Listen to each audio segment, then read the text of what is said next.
اعوذ باللہ من الشیطان الرجیم بسم اللہ الرحمن الرحیم قل هو اللہ احد اللہ الصمد لم یلد ولم یولد ولم یکن له کفوا احد صدق اللہ العظیم۔ آپ لوگوں کا بہت شکریہ جی کہ آج آپ لوگ تشریف لائے۔ اٹک پولیس کی ایک بہت اچھی کارروائی تھی اور میں نے مناسب سمجھا کہ آپ سب لوگوں کو بلا کر آج آپ کے ساتھ یہ شیئر کی جائے۔ آپ کو معلوم ہوگا کہ یہ 21 تاریخ کو 20ویں روزے ایک بڑا افسوسناک واقعہ اٹک شہر میں پیش آیا جب ایک عالم دین قاری نظام الدین صاحب جو کہ ایک مذہبی اور سیاسی جماعت کے نائب امیر بھی تھے، وہ شہر میں مسجد لوہارا میں تراویح پڑھا کر جب اپنے گھر جا رہے تھے تو یہ خٹک کالونی میں جو ان کا گھر تھا 10:30 بجے گھر کی دہلیز کے اوپر ان کا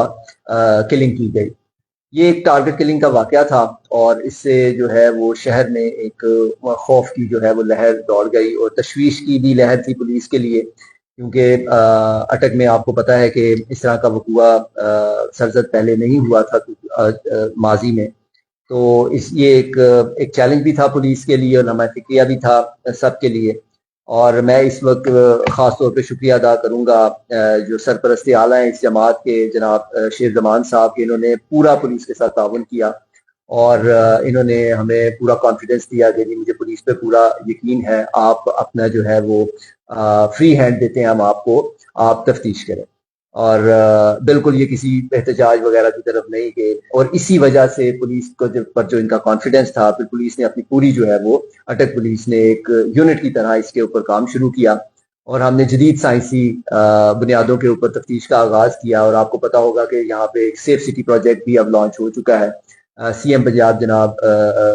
پنجاب مریم نواز صاحبہ اور آئی جی پنجاب ڈاکٹر عثمان انور صاحب کی خاص کاوشوں سے یہاں پہ سیف سٹی کیا گیا ہے، جس میں کہ تمام شہر میں اب ہائی ریزولوشن کیمرہ جات جو ہیں وہ لگائے گئے ہیں۔ ان کیمرہ جات نے ہماری بہت مدد کی، ہم نے اس کو بیک ٹریک کرنا شروع کیا، وہاں سے ٹریس کیا بیک کی طرف کہ کہاں سے بندے آئے، کہاں سے آ سکتے ہیں، مختلف ٹائمنگز کو دیکھا گیا، پھر ہم نے ایریاز آئیڈینٹیفائی کیے، پوٹینشیل ایریاز ٹائمنگ کے مطابق کہ اگر رات کا ٹائم ہے تو یہاں پہ ضرور سٹے ہوا ہوگا ملزم کا، اور اگر ملزم وہاں سے موو کرتا ہے تو یہ 2 ملزمان تھے جو وہاں پر آئے تھے اور اس میں سے پھر اس کو نیرو ڈاؤن کرتے کرتے تقریباً 48 گھنٹے میں ہم پہلے ملزم کے پاس پہنچ چکے تھے اور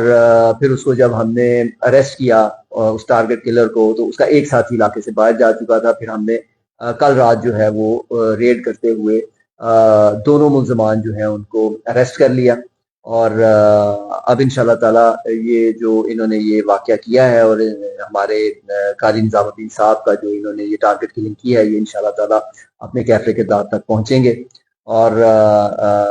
اب تفتیش جو ہے وہ ہم ابھی اس کا رخ جو ہے وہ اختیار کرے گی، جس میں پتہ چلے گا کہ یہ ریزنز کیا تھے، ان کے جو ہینڈلرز ہیں، ان کے فیسیلیٹیٹرز ہیں اور سمپتھائزرز ہیں جو یہ اس طرح کی کارروائیوں میں ان کی سپورٹ کر رہے ہیں اس طرح کے شوٹرز کی، وہ اب انشاءاللہ تعالی ہم اس کو انرتھ کریں گے۔ تو میں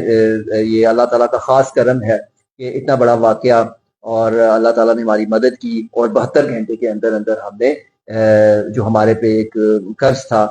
دیکھیں جس نے جانا ہے دنیا سے اس نے تو چلے جانا ہے، لیکن پولیس کا یہ کام ہے کہ جانے والے کو اور اس کے لوائقین کو انصاف فراہم کیا جائے۔ تو اللہ تعالیٰ کے خاص کرم سے ہم جو ہے وہ سرخرو ہوئے ہیں، آج اٹک پولیس اس میں سرخرو ہوئی ہے اور ہم نے ان کو الحمدللہ دونوں ٹارگٹ کلرز کو گرفتار کر لیا۔ بہت شکریہ۔ ٹارگٹ کلرز کے نام کیا ہے سر اور یہ کہاں؟ جی وہ آپ کو ہم بتا دیں گے، ابھی وہ تفتیش کا معاملہ ہے۔ میں اتنا بتاتا چلوں کہ دونوں کا تعلق جو ہے میاں والی سے۔ ڈاکٹر صاحب یہ اٹک پولیس جو ہے وہ خراج تحسین کی مستحق ہے سر، انہوں نے اتنے بڑے جو کیس تھا جس پہ کوئی امید نظر نہیں آ رہی تھی، لیکن آپ نے ممکن کر دکھایا اور ان کے تمام گرفتار ہونے سے